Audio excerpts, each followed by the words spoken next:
Well, welcome back, everybody. Hope everybody's doing well. Um, Sorry I've been MIA for the last few days, but yeah, I wanted to come on here and connect and make sure that I give you a little bit of an update. So I've got a few things I'd like to talk about. Might be the first time I ramble on too long, but yeah, first things first, Happy New Year, everybody. Welcome, new subscribers. Welcome to all the people, and thank you to all the people that have been here supporting the GCL show. And yeah, we're having fun, and this is just getting going. We're just starting to find new avenues and make new connections, and I hope I hope you guys are enjoying the content, and I hope you continue to come back and enjoy the content. If you don't, that's fine too. But first of all, I want to say thank you to everybody. Number two on my list is after just before Christmas. There was a challenge put out to do the exercise ball challenge by Buck and Billy Ray, and as you can see on my on my channel, I was able to do it. And so the conversation after with Buckin, again, I can't thank him enough. He's such a great guy. Reaches out to you, talks to you. Honestly, you don't get that much anymore. So it was really humbling to know and to feel. So we talked and we chatted, and the couple of funny things was in the one chat was you need to pump up the ball, which is, hey, totally understandable. That's the next step. But his other questions for me is, well, how did I get to be able to do that, and what have I done with the exercise ball? So for me, the exercise ball probably started, I want to say, back in March of 2020, so a couple years ago.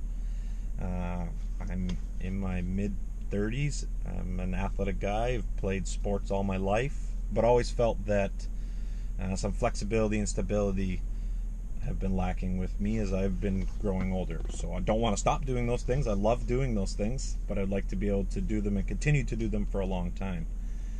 That's where I came along the exercise ball, and actually one of the people that I watched do it was Travis at 307 Joe. His exercise ball, when he was doing it and what he was doing, gave me some more insights compared to what Buckin had already showed. So for me, when I started, I just started getting comfortable on the ball with all four extremities on the ball, kind of rolling around the ball, feeling comfortable so that I wouldn't fall off. Once I got to that comfort level, at a duration of time that, again, just with whatever I was comfortable with, I started to take extremities off. So left arm, left leg, right leg, and hold them and see how long I could hold them without falling off. No time limit, no pressure to try and get to a certain time, so that it didn't have to feel like if I didn't hit it, I was doing something wrong. And from there, I started to, once I got comfortable with taking limbs off, I started to push myself to be able to do 30 seconds an extremity. So be on the ball for all four, I'd do 30 seconds an extremity, and it would work out to be almost 5 minutes. And for me, in the morning when I woke up, that was the easiest way to do it. Was get up, do that exercise. Coffee's brewing. By the time the coffee was done brewing, my morning exercise ball was done. So it's a great morning routine. I love doing it. I'm not great at always doing it, but it is something I love going back to help me with my stability. And that challenge that Buckin put out that night was a great challenge. It was, I needed to push myself to even see if I could do what he was doing, and I didn't get it first try. Yeah, I almost fell off the ball a couple times, but I think what it comes down to for me is that persistent pays off, and I didn't have to be perfect. I wasn't looking to be perfect. I was just trying to prove to myself that I could do it. So that is kind of my story on the exercise ball, and I hope you take something from that. If you're on the edge of wanting to do the exercise ball or never had any experience on it, start with what you're comfortable with. Start with getting on all fours, and then trying one arm at a time or one leg at a time, and see how it goes for you. If you have any comments about that, or if you want to share your experience with me, go ahead. I'm more than willing to help listen and share my stories with you personally. So last but not least is the other end of the challenge was that he put out $100 challenge. He paid the person $100 if they could prove that they could do it. So once I proved that I could do it. We communicated, and I mentioned back to Buckin that I don't need the $100. I'd rather see the $100 be donated or used towards something that I think is for a greater good. And to me, we talk a lot about it. It's about the youth. It's about the kids, the boys and girls that are growing up, and what we can do to support them.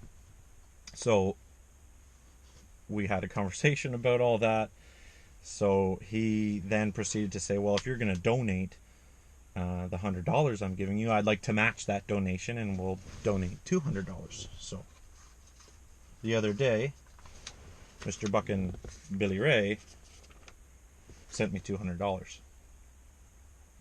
Now here in Southern Ontario, we are back in a COVID lockdown, I guess you could consider it. A lot of restaurants are closed now, no capacity inside again for until the end of January, when we've been told, due to this new wave going through. So unfortunately, the donation site that I would like to take that to isn't currently open. And the other part that I wanted to add to this $200 that Buckin sent, I personally am going to donate $200 of my money. So we're going to make a $400 donation to the Boys and Girls Club of Canada.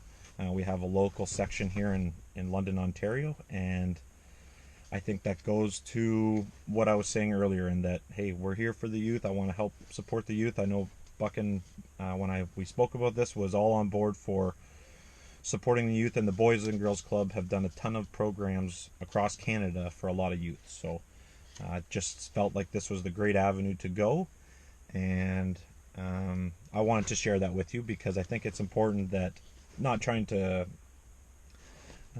pat myself on the back or by any means, but I think there's not enough stories, good stories, about what we do. Because to see, the other day I watched Buckin pay for somebody's coffee in line. I know we talk about it and we do it, but sometimes it is neat to see it through video. And I think that's what the great part about YouTube is that we can share these types of interactions. So just a brief update from the GCL show here. Happy 2022 to everybody. If you're new here, I appreciate you. Sorry about all the rambling. Kind of a gloomy day out here today. Foggy and warm. But I'm in at the shop here. Got to do some cleanup. Go pick up a truck that was at the shop, mechanic shop. And I'll keep you updated for when I donate this $400 to the Boys and Girls Club at the end of the month. Thank you again.